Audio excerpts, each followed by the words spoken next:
Alright, so this is the second shipment of bikes. Got my dad's Shadow up there. This is a Kawasaki 700 LTD, and this is a Kawasaki KZ 750. So another Honda, that makes 4 Hondas, 2 Kawasaki's. KZ. This is the motorcycle I learned to ride on. It's the first actual motorcycle, large bike that I learned to ride on. Man, the LTD looks pretty nice from here. It looks like a bobber. I'm not much into bobbers, but that tank is trashed on that thing. So sad to see. Inside of that tank is the most crusty. Looks like this wheel over here. Oh no, it looks like that one inside the gas tank on that LTD. Alright, so I reorganized the shed again, but I fit the KZ in here. I'm gonna slip that in there once I put the motor back there. Not quite done yet. I pulled my dad's Shadow off, and I found out the problem with that is he put some damn lights on it, and it didn't run a relay or a fuse. It just run it straight to the battery, and it cooked the fuck. Excuse my language. They just cooked the wire and harness. And yeah, that was a pretty bad idea. I don't know why they did that. I guess they don't know how to do wiring. I don't know how to do it either, but I do know that that is not okay. Alright, well, this bike was the closest to running out of all the bikes that I got, except for the GL1000. That's another story. I'm waiting on parts for that. I'm gonna finish that up later. I haven't really made any videos on that because it's just kind of a big ugly bike, and I'm not sure how much anybody would like to see that.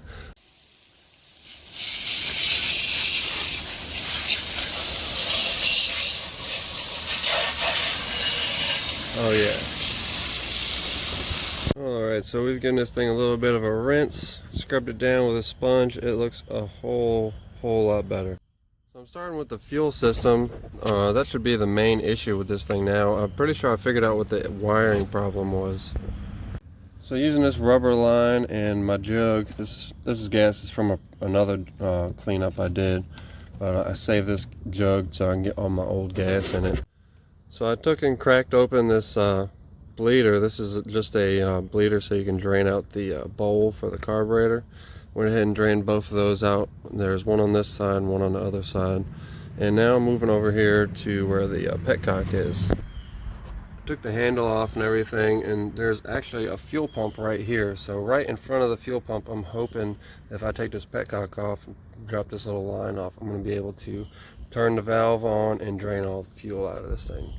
Alright, that line goes to the fuel pump, and this comes off of the petcock, and there's a line going straight back from the petcock to the spare tank, which is under the seat, which is also connected to the main tank. So hopefully this is the bottom of this system, so hopefully this will be able to drain this thing here. Let's be able to drain the system out, hopefully. Give it a try.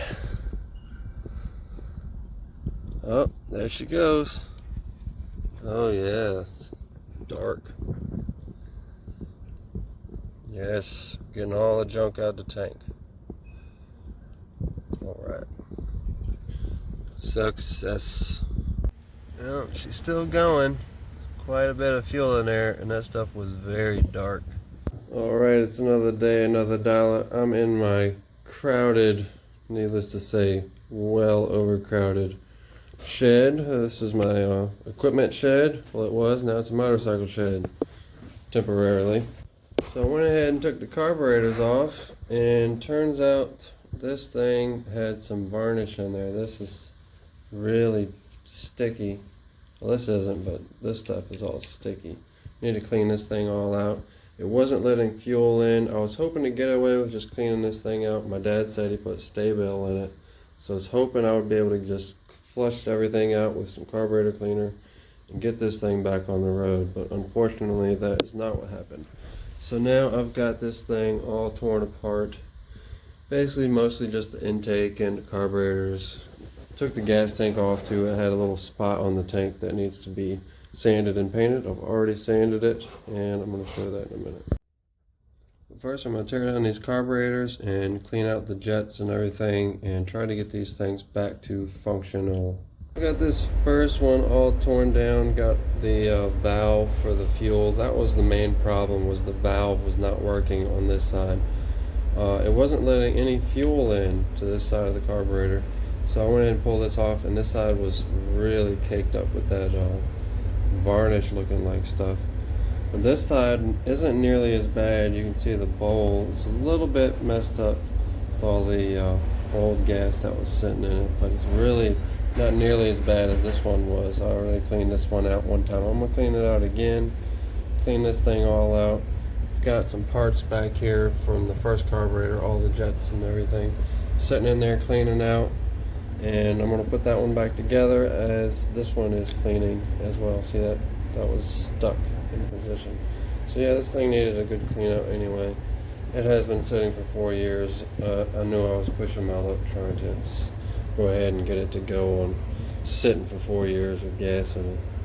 Alright, it's another day on this old Shadow I'm trying to save for my dad. I know I keep doing small increments, but I have a full-time job, so I can't do this all the time. I only spend a couple hours a day, if I can get time to do it.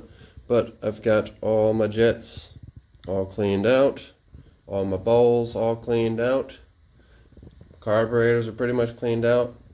I'm pretty sure that there's no real need to take these things off. I already cleaned everything out. We'll put it all back together and see if she takes fuel, and if she takes fuel, I'm just going to leave it at that. I'm going to order a rebuild kit if it still needs to be rebuilt, but I don't have gaskets, so I'm not going to take this off and try to just put this back together, do it the cheap way. These rubber gaskets over here, they're not too bad. You rub a little bit of WD-40, or sometimes I've heard of putting them in brake fluid, and it kind of rejuvenates the rubber a little bit.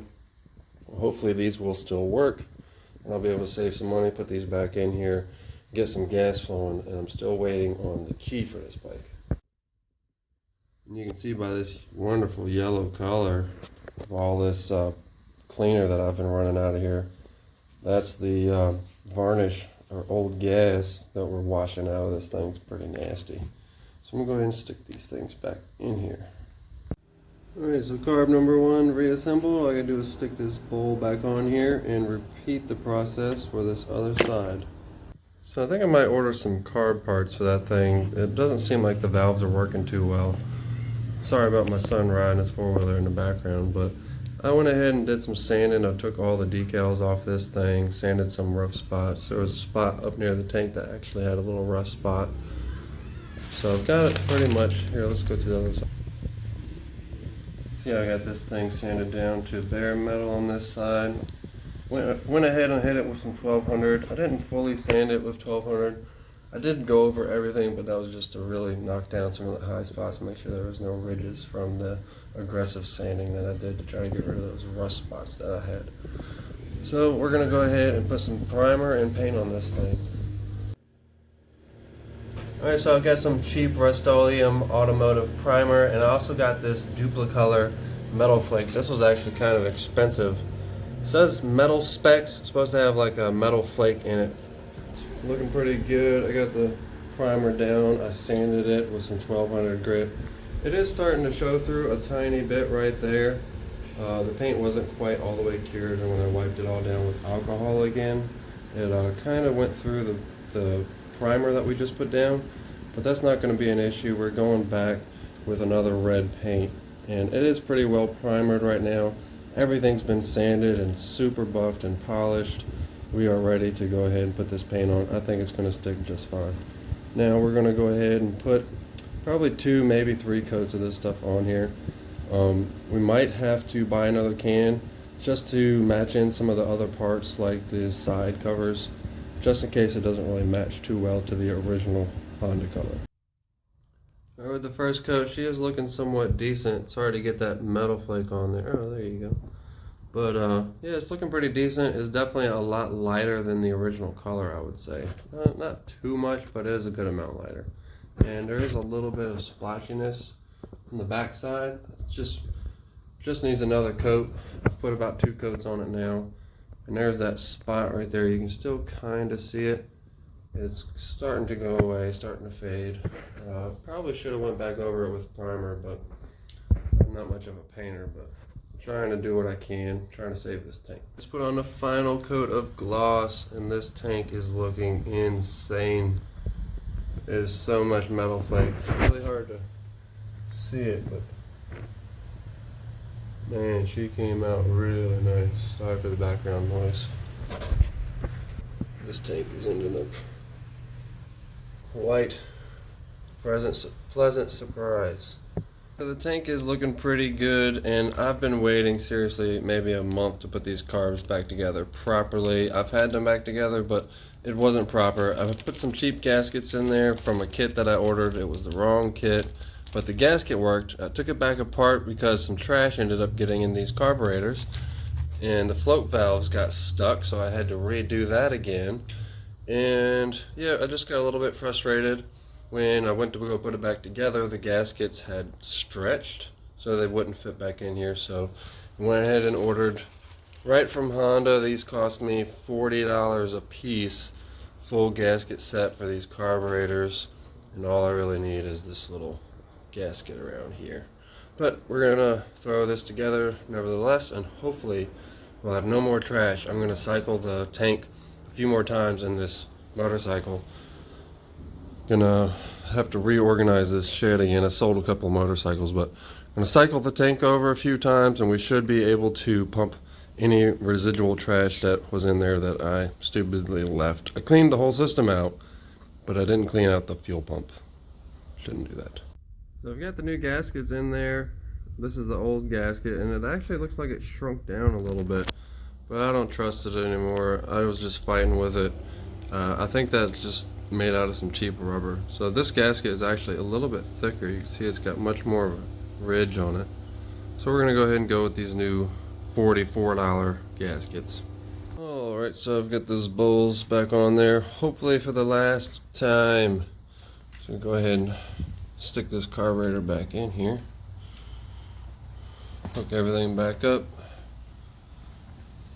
Throttle cable. Let's get started. It goes that way.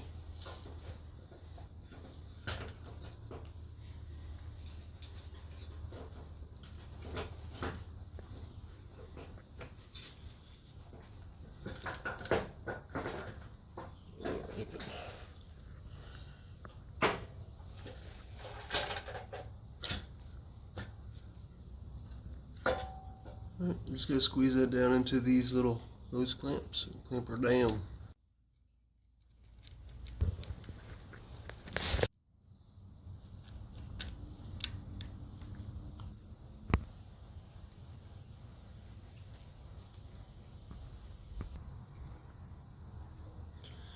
Tighten up this linkage. It's got a little plate that goes over this too. It's got like a little hook on the back of there. Kind of hook it on. There you go. Alright then. Alright, booster box hooked up, and we are getting some lights. Got lights in the dash. We're gonna go ahead. I got some fresh fuel, a can, and I'm going to try to siphon out with the fuel pump system, because this bike has a underseat tank right here that connects via some pipes, and then it drops down, and then you have to pump it up to the motor because it's no longer a gravity feed. I guess it's nice to have some weight down low and some extra fuel in the bike, but now it incorporates a fuel pump. The fuel pump was working because it filled the carburetors up. So we're going to hopefully pump some of this trash that's left into the tanks. Fresh gas, maybe even put this fresh gas tank on here. We'll see.